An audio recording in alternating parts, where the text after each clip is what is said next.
वो एक चपटी पत्ती जैसी दिखती है और लगभग हिलती नहीं है। फिर ऐसा कुछ करती है जिससे रोंगटे खड़े हो जाते हैं। उसकी पीठ से छोटी मेंढकें निकलती हैं। ये सूरीनाम पीपा है। ये एक स्थलीय जीव हाइपर अमेज़न के दलदल से आए एलियन जैसा दिखता है। कल्पना कीजिए एक माँ की जो अपनी पीठ पर त्वचा के नीचे दर्जनों अंडे लिए चलती है, जबकि पानी की शांति में उनसे तैयार बच्चे बढ़ते हैं। एक दिन हर बच्चा अपना छेद फाड़कर बाहर आ जाता है, माइनस बिना टेडपोल अवस्था के। सूरीनाम पीपा ऐसे प्रजनन करती है। यहाँ की ध्वनि चीख नहीं है, बल्कि नर की पानी के नीचे की क्लिक की एक श्रृंखला है जो गंदी नदी में सुनाई देती है और एक अनुष्ठान शुरू करती है, जिसके बाद दर्शकों के हाथ अक्सर कांपने लगते हैं। और आगे माइनस और भी अजीब है। ये 20 सेंटीमीटर तक का एक चपटा मेंढक है। इसका सिर त्रिभुजाकार, आंखें छोटी और मुंह बड़ा है। इसमें जीभ और दांत नहीं होते।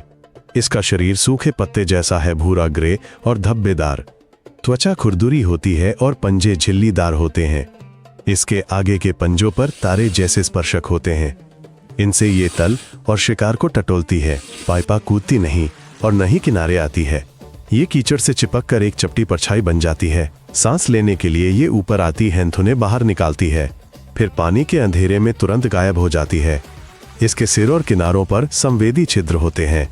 ये बिना रोशनी के दुनिया महसूस करने में मदद करते हैं। इसका मुख्य गुण पीठ पर मौजूद इंक्यूबेटर है। प्रजनन खेलों के दौरान नर मेढक मादा को पानी में उछालता है। कुशलता से वो निषेचित अंडे उसकी पीठ पर फैलाता है। हर अंडे के चारों ओर की त्वचा बढ़ती है। वह मधुकोश जैसी अलग कोशिका बनाती है। अंदर लगभग 3 महीने तक छोटे मेढक विकसित होते हैं। वे टैडपोल अवस्था को छोड़ देते हैं। आमतौर पर ऐसी कोशिकाएं 40 से 80 तक होती हैं। जब समय आता है, कोशिकाओं के ढक्कन खुल जाते हैं। दर्जनों नन्ही पीपा मेढक बाहर कूदते हैं। मां बाद में अपनी मोटी त्वचा उतार देती है। वो कुछ समय तक ठीक होती है, जड़ों की छाया में छिपकर। सूरीनाम पीपा उत्तरी दक्षिण अमेरिका की धीमी नदियों, गोखुर झीलों और दलदलों में रहती है। ये अमेज़न और ओरिनोको बेसिन बाढ़ वाले जंगलों, नहरों व गंदे तालाबों में पाई जाती है। यहाँ का तल पत्तियों और गाद से ढका होता है। पानी गर्म और कम पारदर्शी होता है। पीपा लगभग पूरा जीवन पानी के नीचे बिताती है। वो खुद को छिपाकर रहती है। ये रात में शिकार करती है। शिकार को शक्तिशाली चूषण से खींचती है। अपने हाथों से भोजन को मुंह तक धकेलती है।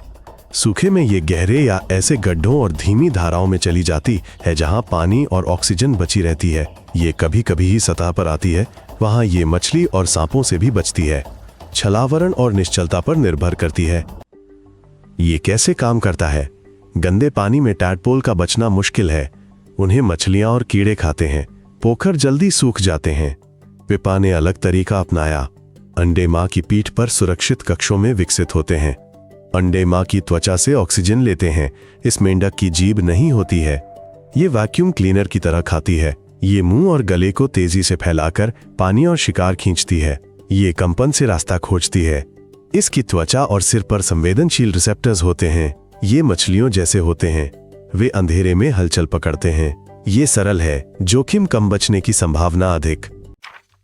पीपा के बारे में भयावह कहानियां होना कोई आश्चर्य की बात नहीं है। 18वीं सदी के यात्रियों ने इसे मेढक को जन्म देने वाला मेंढक बताया। पाठकों ने इसे एक राक्षस समझा।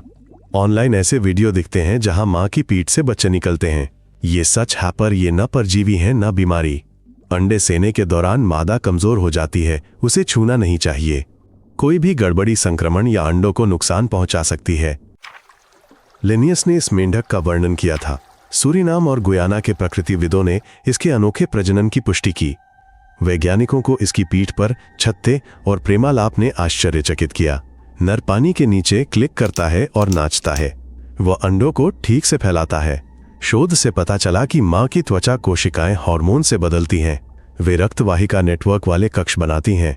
यह प्रजाति विलुप्त होने के कगार पर नहीं है, पर दलदलों के सूखने और नदियों के प्रदूषण से पीड़ित है।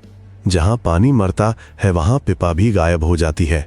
सूरीनाम पीपा कोई मिथक नहीं, बल्कि एक असली विदेशी चमत्कार है। यह अपनी त्वचा के नीचे एक नर्सरी रखती है। यह उष्णकटिबंधीय के अंधेरे पानी में रहती है। ये अर्थ क्रिएचर्स चैनल है। आगे और भी अजीब प्राणी हैं। ज्यादा डरावना देखने के लिए सब्सक्राइब करें। अलविदा।